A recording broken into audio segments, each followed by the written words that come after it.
What's going on, guys, and welcome to my Grow Tent series, Season 1, Episode 4. Can't believe we're 4 episodes in. In the last video, what I showed you guys is 3 different ways to propagate your figs. We went ahead and challenged ourselves and tried different techniques that we've never done before. We went ahead and tried root plugs, we went ahead and did fig pops, and we did our standard solo cup technique.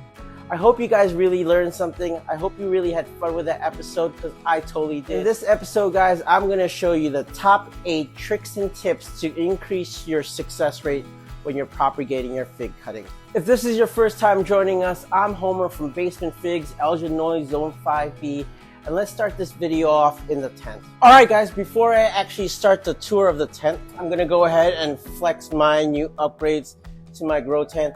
I got this fast fit 2x4 grow tent stand. I think it's perfect for what I'm looking for. And then down here I have an Aqua active reservoir, also a 2x4. So now that I got it all set up, I'm really happy with the way it turned out. I think it looks awesome. So you probably noticed that my T5 VIVOSUN light is lowered down, and the main reason we're doing that is we're going to go ahead and try to fix this early growth that's coming out of our Chicago Hardies. In the last video, I kind of explained why we don't want that top growth. What's generally going to happen is when we get early growth, our fig cuttings are going to die. The root system's just not developed.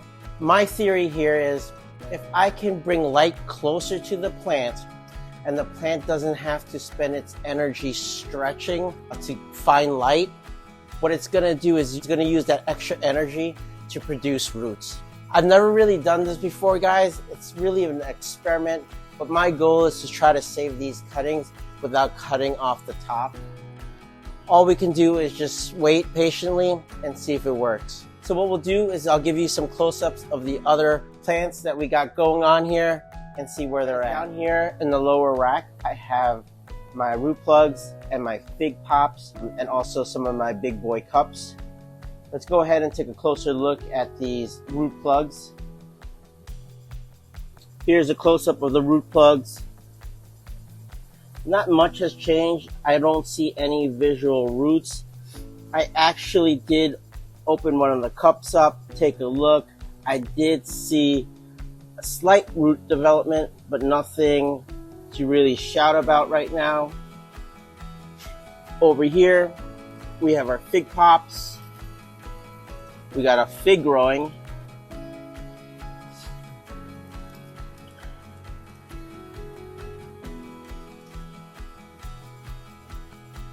No roots yet. And then our big boys, nothing visual as well. We got some green top growth happening. Again, nothing much happening down here. All part of the waiting game.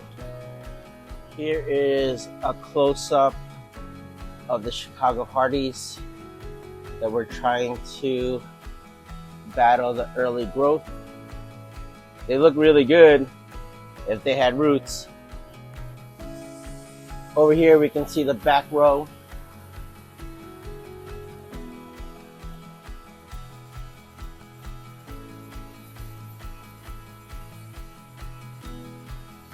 No visual roots as well. Alright guys, so that's a quick tour of the grow tent. There's nothing really much to show. The hardest thing is the waiting game. So let's start this countdown for our top 8 tips and tricks to increase your success rate when propagating figs. So the number 1 tip or trick I have for you to increase your success rate when propagating figs is get a grow tent. No, seriously, get a grow tent. But more realistic, guys, is a heating mat. This is the VIVOSUN 48x21 heating mat. It is the largest heating mat that they provide. I think this is the biggest one you can get on the market. I highly recommend it. I've had it since my first year growing figs, and I love it. The reason you want a heating mat, guys, is the radiant heat coming up to your plants, warming up that soil media so that it has the proper environment to grow roots.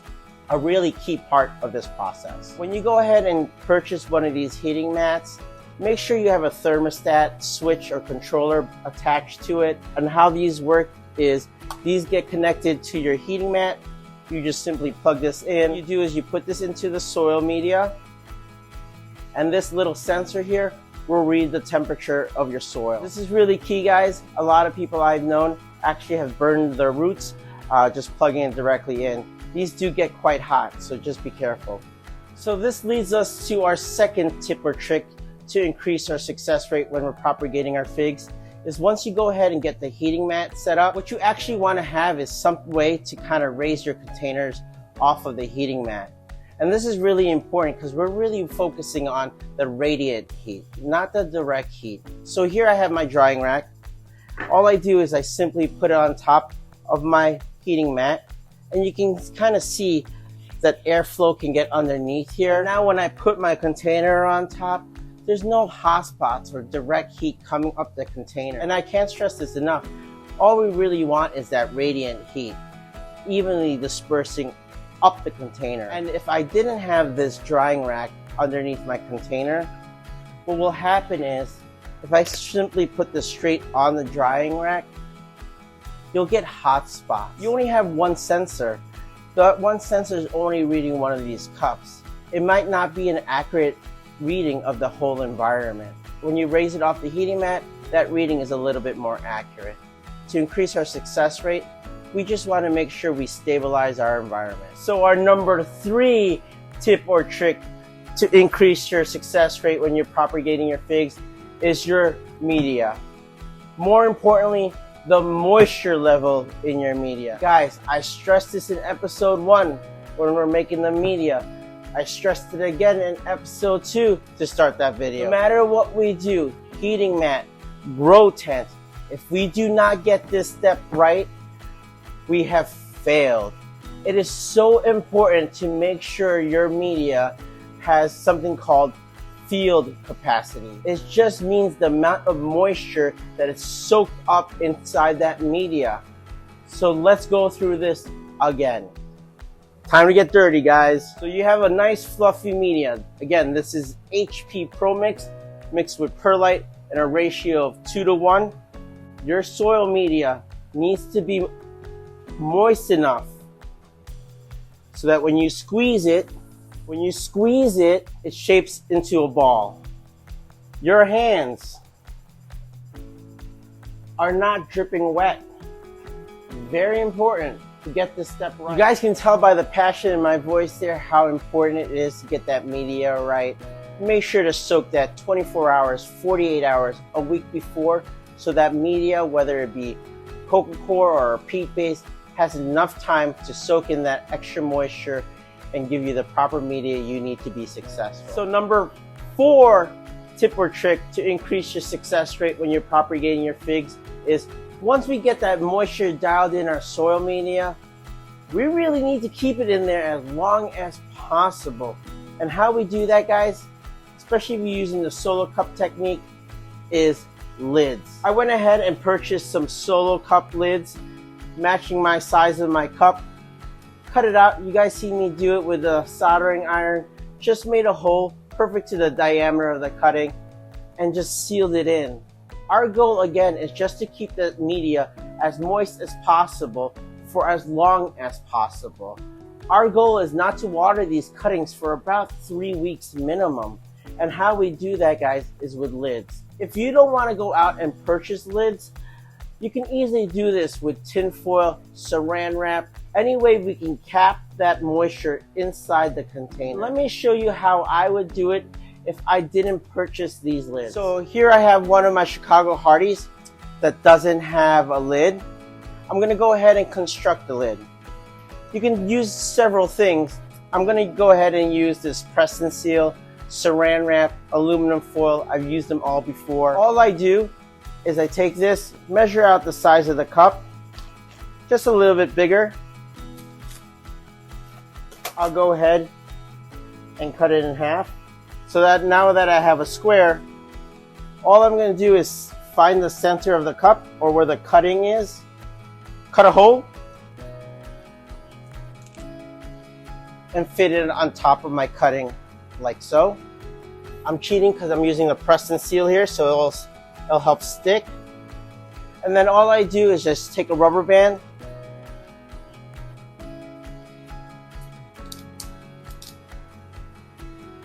So easy, guys. Really no reason why not to have a cap on your containers. It's really important to keep that moisture in here. Our fifth tip or trick to increase your success rate when propagating fig cuttings is providing a stable environment. It's really hard when we get into this hobby to constantly check on our plants. We're constantly opening our containers or our lids. We're doing a whole bunch of things we shouldn't be doing. What's really important, again, is the word stable. We're just trying to make sure there's no sudden shift in temperature or humidity. Our target goal to propagate figs is anywhere from 73 degrees to 77 degrees, and preferably a higher humidity level. What I currently have set up in my tent right now is a humidity of 75% and a temperature of 75 degrees. So the reason I'm doing 75% humidity rather than the suggested 90% humidity for propagation is fig cuttings are hardwood. They don't really need that humidity level on the top part of their growth until we start to see buds come out or leaves start to form. What's really important, again, is based off the last tip. We just really want that moisture in that soil as long as possible. So the reason I decided to do 75 degrees in my grow tent is even though I have a stable environment with the tent, there is some shift in temperature. At nighttime, my tent cools down a little bit. It gets colder in the house. If it drops a little bit, I won't go below the threshold of 73. And again, it's all about providing a stable environment. Once the plants start to develop and I get more top growth, I'll go ahead and increase my humidity closer to 85, 90. In a future video, we'll go ahead and discuss the environment more in detail. There's a lot of terminology out there. VPD, DLI, PAR, whole bunch of things that we can discuss and learn. Just understand for now, the more stable our environment, the more success we'll get. This is one of the main reasons that I love my grow tent. It provides the stable environment I'm looking for. You guys don't need to go out and get a tent like mine. You can go ahead and do a budget-friendly build. I just went all out on my tent. What the grow tent does is provides that stable environment so that we can control our temperature and our humidity a lot tighter. If you can afford a grow tent, go ahead and do it. They're freaking amazing. My whole journey in figs and sharing it with you guys was based off this tent. I love it. So now that we talked about high temperatures and high humidity, we're gonna see our first obstacle in this fig propagation game, and that is mold. So our sixth tip or trick to increase your success rate when you're propagating your figs is airflow. Anytime we talk about obstacles in our gardening, there's two ways we can proceed. We can either be one, reactive, or number two, proactive. Say you got mold in your cuttings, what do? The reactive solution here is to get yourself some hydrogen peroxide, put it in a water spray, and spray your plants.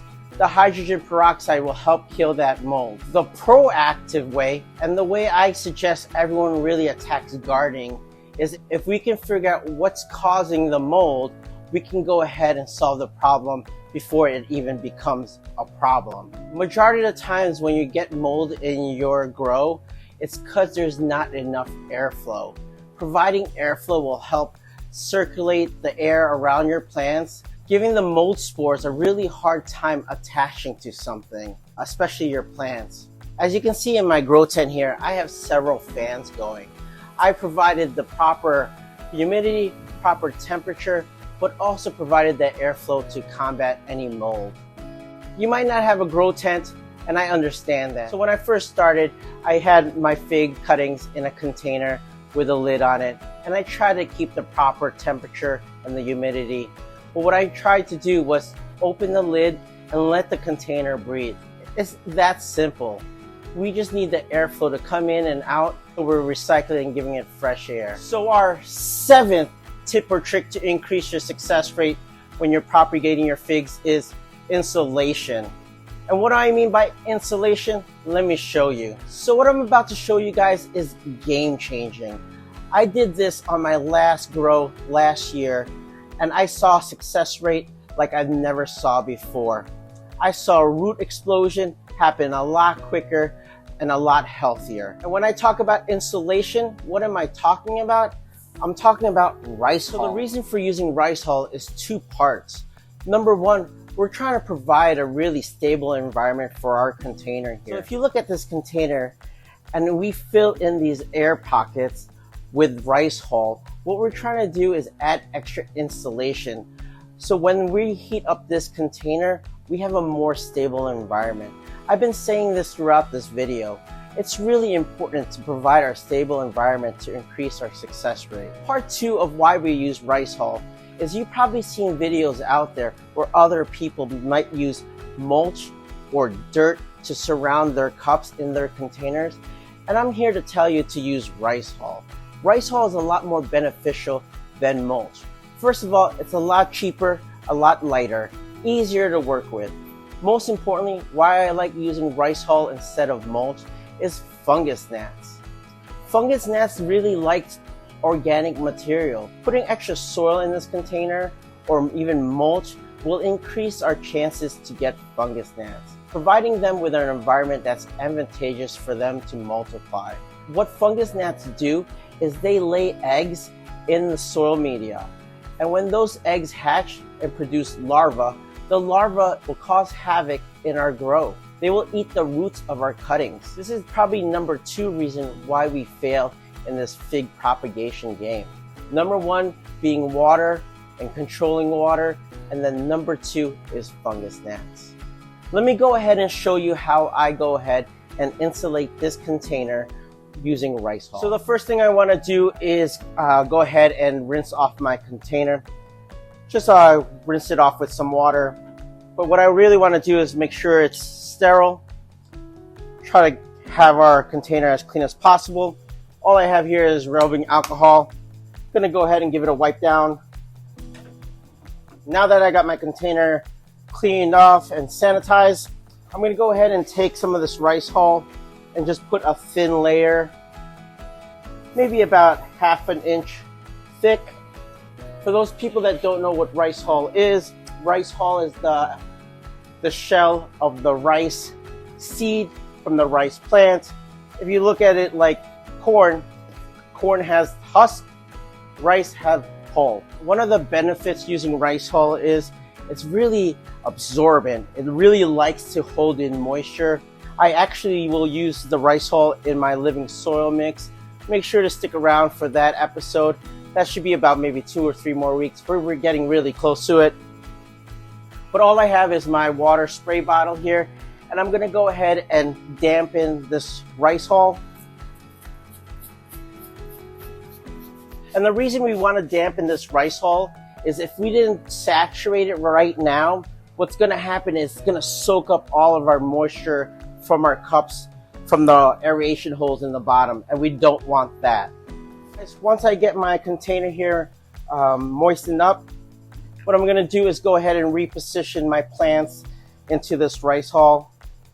Again, what's really nice is these lids. I highly recommend doing it. Again, capturing that moisture and keeping it in our soil. Now that we got our cups situated in our container here, guys, all we want to do is fill in these voids with rice hull.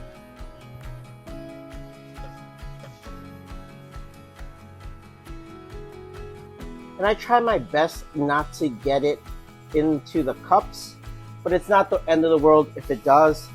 Again, rice hull is very absorbent. If you had a layer of rice hull on top of your cups, you'll find watering the container later on a little bit more tricky. Again, it really likes to soak up water. What you can use is a bamboo stick or a chopstick, and all I'm doing is kind of poking these into these little voids around the cup. Again, our goal here is try to insulate the entire cup. If you do get some on your lids or your cups, you can easily blow it off.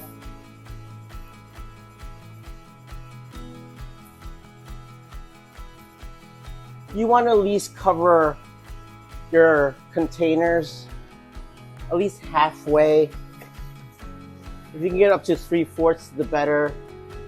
Again, our goal is try to insulate our container here and our cups, and the more insulated, the less temperature shift we will get. And if my theory is correct, the more root growth we will get. Just repeating the process. The one negative to doing this is we won't be able to see the roots. We are trusting 100% that roots are going to develop. We can't lift these containers up and look at it anymore. I'm really confident in this technique. Like I said, I did it last round, and when I went to look at the roots about 3 weeks after, they were just filled. Now that I got the rice hull in all of the voids, I'm going to go ahead and moisten it again with my water spray bottle. As you can see, I got my container here with my solo cups. The voids are now filled with rice hull. I went ahead and damped it all. Again, all we're trying to do with this trick here is insulate this container. Again, building a more stable environment, keeping those roots nice and warm at the perfect temperature. That easy.